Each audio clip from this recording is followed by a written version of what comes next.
ಬೆಂಗಳೂರಿನ Rajiv Gandhi university of health sciences ಮತ್ತು father Muller medical ಕಾಲೇಜಿನ ಸಹಯೋಗದೊಂದಿಗೆ 2 ದಿನಗಳ ಕಾಲ ನಡೆಯಲಿರುವ ಆರ್ಜಿಯುಎಚ್ಎಸ್ ಮಂಗಳೂರು ವಲಯ ಅಂತರ್ ಕಾಲೇಜು ಬ್ಯಾಡ್ಮಿಂಟನ್ ಪಂದ್ಯಾವಳಿಗೆ ಚಾಲನೆ ಸಿಕ್ಕಿತು.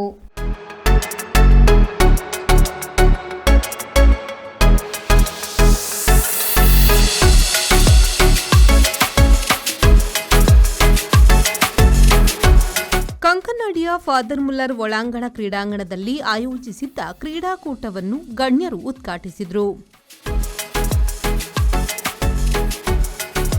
ಈ ಸಂದರ್ಭ ಫಾದರ್ ಮುಲ್ಲರ್ ಚಾರಿಟೇಬಲ್ ಇನ್ಸ್ಟಿಟ್ಯೂಷನ್ನ ನಿರ್ದೇಶಕರಾದ ರೆವರೆಂಡ್ ಫಾದರ್ ಫೌಸ್ಟಿನ್ ಲೂಕಾಸ್ ಲೋಬೋ ಅವರು ಕಾರ್ಯಕ್ರಮದ ಅಧ್ಯಕ್ಷತೆ ವಹಿಸಿ ಮಾತನಾಡಿ ಕ್ರೀಡಾಳುಗಳಿಗೆ ಶುಭ ಹಾರೈಸಿದರು.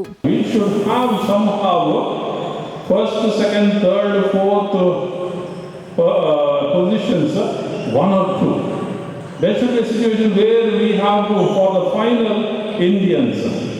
Just now we see for chess, we have 2 ladies coming up.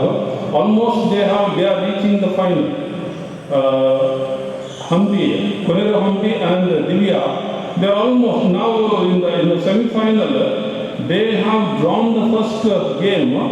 And they have a scope because now a shorter version of the games, chess games are beginning. So they have a chance. If 2 Indians come to the final, you can imagine what would be our situation. Now for certain games we have this situation where our talents have come up. Chess for that matter, and badminton now it is coming up. Because of some models we have, some persons who have excelled and they have created a situation where many more people. ಇದೇ ವೇಳೆ ಮಂಗಳೂರು ವಲಯ ಕ್ರೀಡಾ ಸಂಯೋಜಕರಾಗಿ ಆಯ್ಕೆಗೊಂಡಿರುವ father Muller medical ಕಾಲೇಜಿನ ದೈಹಿಕ ಶಿಕ್ಷಕರಾದ Chandrashekhar SN ಅವರನ್ನು ವೇದಿಕೆಯಲ್ಲಿ ಸನ್ಮಾನಿಸಲಾಯಿತು.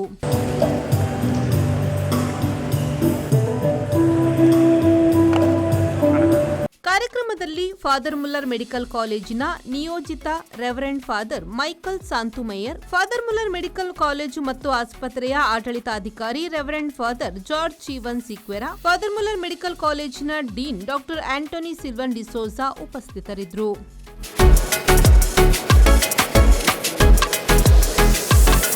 ನಾಗೇಶ್ ಕಾವೂರು, ವಿ4 ನ್ಯೂಸ್, ಮಂಗಳೂರು.